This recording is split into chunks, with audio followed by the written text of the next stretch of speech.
Mga tol, isang mapagpalang tanghali sa ating lahat. So, welcome back to my YouTube channel. Kumusta po kayo mga tol? Sana ay nasa maayos kayong kalagayan po. Mga tol, aalis ako ngayon. Puntahan ko yung mag-ina ko para kamustahin yung kalagayan nila doon sa bahay ng aking ina, para din naman makita ko rin yung kalagayan ng aking mama. So pupunta ako ngayon. Sa kasalukuyan andito pa ako sa amin sa bahay. So wala akong trabaho ngayon mga tol. By Monday balik trabaho na naman ako. So bago dumating yung araw na yun, ay bibisitahin ko muna yung mag-ina ko doon. So medyo malayo-layo pa yung biyahe ko mga tol. Baka abutan ako ng gabi. O hindi na lang ako mag-video sa pag-alis ko. O doon na ako mag-video kapag makarating na ako doon. Dahil mga buwan na siguro o ilang linggo na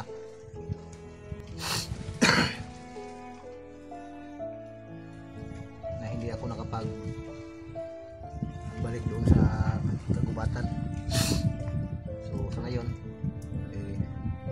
nagtatrabaho muna ako mga tol pansamantala para makapag-ipon ng pangangailangan ng aking mga anak. Dahil yun nga, nag-aaral yung mga anak ko mga tol.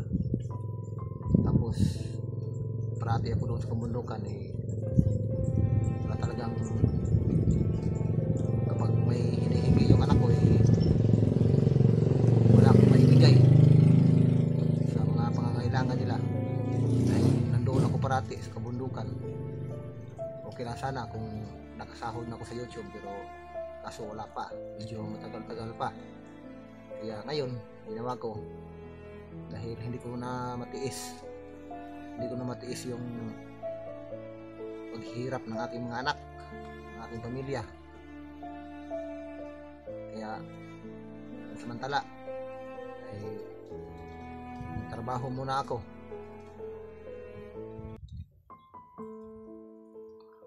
Kapag makasahod na ako sa YouTube,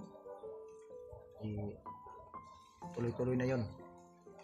At least may pondo ako mga tol, para kung sakaling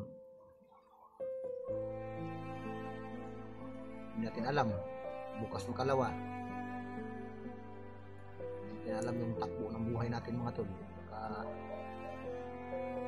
magkasakit, pero huwag naman sana. Pero mas mabuti na yun na kapag pondo tayo kahit kunti lang para pandepensa sa panahon na may mga sakuna. Hindi natin alam yung araw at oras natin. So yun mga tol, ay pupunta ako ngayon doon sa tirahan ng aking mama para na rin makita ko yung mama ko at maikumusta yung kanyang kalagayan. At nandun yung mga anak ko, yung mag-ina ko, dahil inilipat ko na sila kung saan sila pwedeng magtira pansamantala o ipagpatuloy yung pag-aaral ng aking mga anak. So mag-isa lang ako dito sa bahay mga tol. Minsan ay hindi rin ako dito natutulog. Doon muna ako sa mga kaibigan ko, doon sa kasamahan ko sa trabaho. Doon muna ako matutulog, lalo na kung magipit ako minsan sa pamasahe pauwi dito sa amin mula doon sa pinagpasukan kong trabaho. Ay doon na muna ako matutulog para pagka kinabukasan ay malapit lang ako sa trabaho. So yun nga lang ay hindi ako makapag-video, minsan lang ako makapag-upload dahil sa sinapit ko ngayon na kagipitan. Kaya pero hindi naman siguro permanente ito, hindi naman baka sa susunod na araw makaswertihin din naman tayo. So, sa ngayon ay sinisiguro ko muna yung kapakanan ng aking ina, ng aking mga anak, para hindi mapinsala yung kanilang pag-aaral, para tuloy-tuloy yung kanilang pag-aaral mga tol. Inilipat ko muna, yun nga tulad ng sinabi ko kanina, ay inilipat ko muna kung saan sila magpatuloy sa kanilang pag-aaral. So ngayon mga tol, baka tagalan ako dahil malayo ko yung pupuntahan ko. Gagabihin ako ngayon, alas 12 na ngayon ng tanghali mga tol. Mula doon sa bahay ng aking mama, medyo may kalayuan talaga, pero ang pinakamaganda lang doon, yung mga anak ko kung doon sila mag-aaral ay mas malapit lang sa paaralan po. Hindi katulad dito, mula dito sa aking tahanan papunta doon sa paaralan ng mga bata ay medyo may kalayuan talaga tol. Lalo na kapag wala ako dito sa amin, kapag may lakad ako, matagal kong makuha yung mga bata, masundo pauwi galing sa paaralan. Minsan nga yung asawa ko, siya na lang yung naghatid sundo sa mga bata kasi may time na hindi ko makakauwi. Yun nga dahil sa paghahanap ng ikabubuhay natin.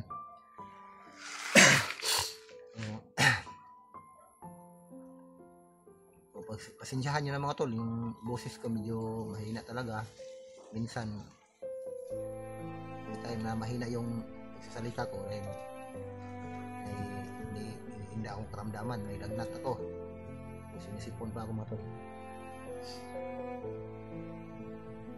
Bago yun mga tol, ay pakakainin ko muna yung aso ko bago ako aalis dito, dahil kawawa naman yung alaga kong aso dito kung aalis ako hindi makakain. Bukas siguro ko ng gabi makabalik dito. Dobs,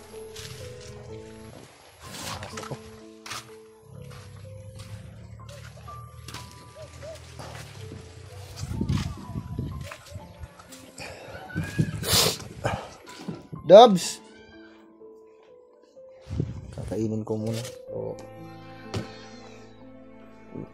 dala ako ng baon mga tol para baka gabihin ako doon sa biyahe ay may pangdepensa ako, baka magutom tayo, medyo malayo yung biyahe natin.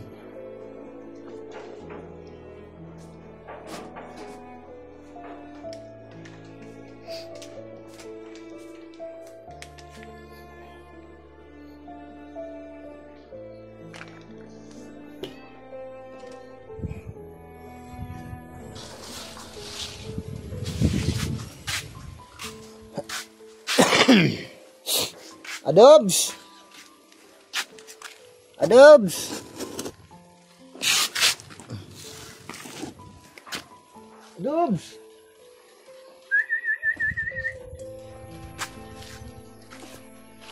Yung aso ko. Nawala yung aso ko.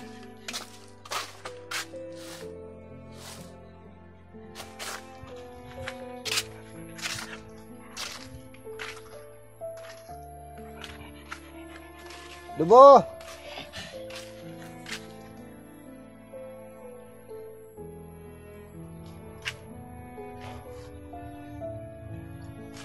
May aso dito mga tol. Aso ito ng kapitbahay. So dito na kasi yung alaga kong aso ay babae kasi yun. Ito laki lalaki itong asong ito. Parati niyang pinupuntahan yung alaga ko.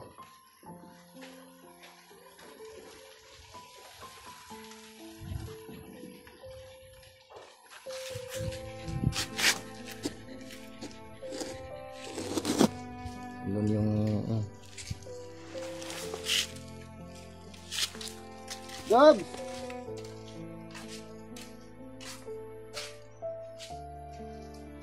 Uy!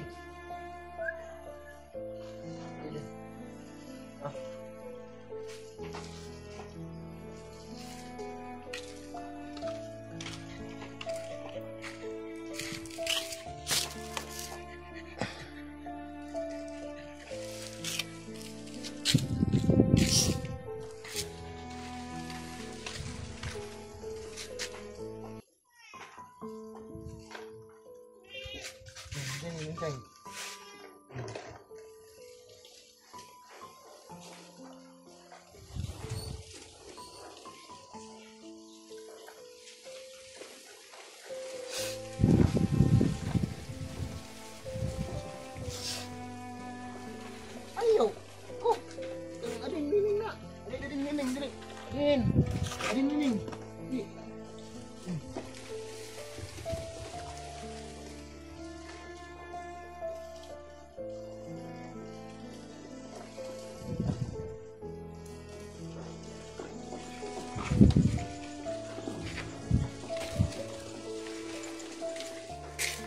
Jobs!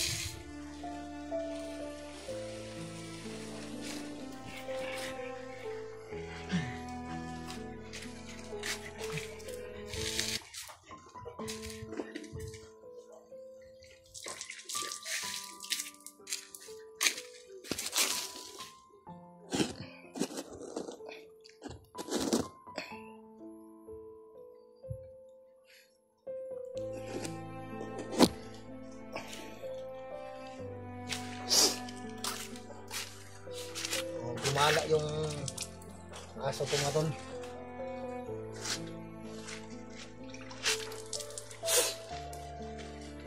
Saan ang punta yun?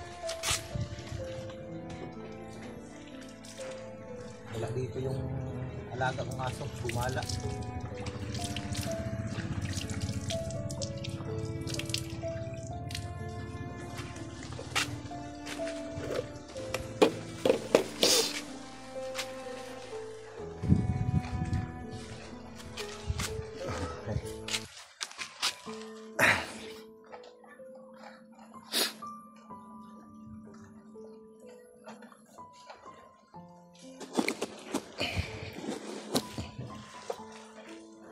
Oh.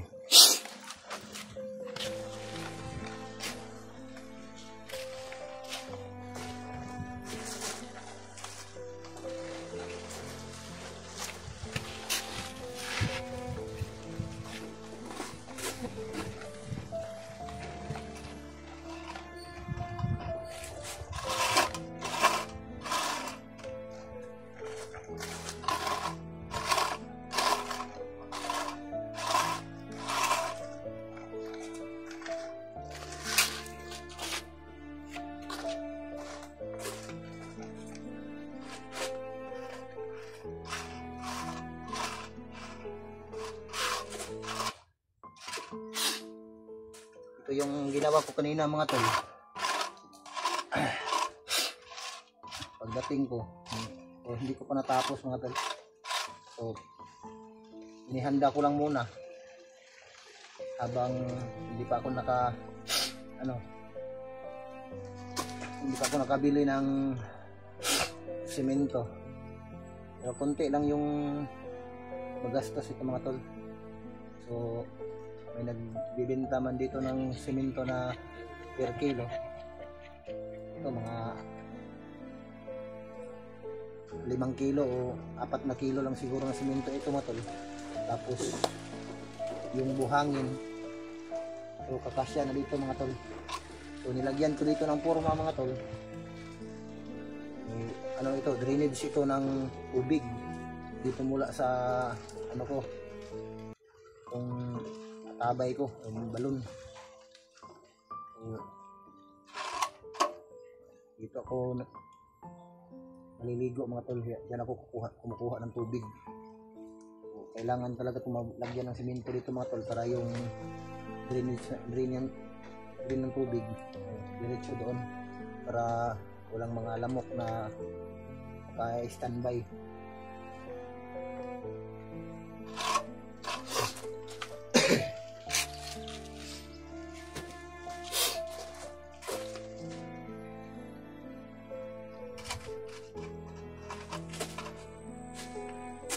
Dahan-dahan ko kasing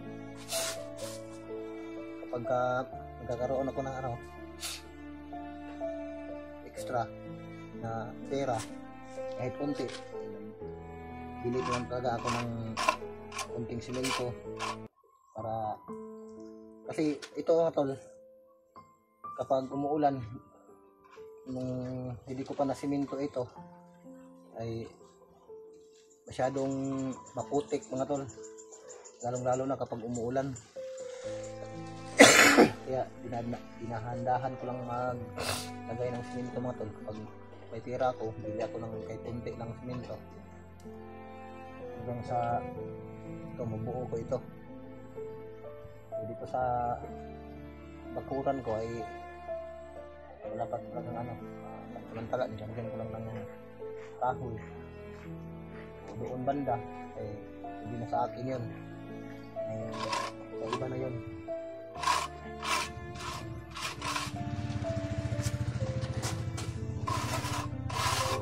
Bago natin lagyan ng simento mga tol, kailangan natin lagyan ng buhangin para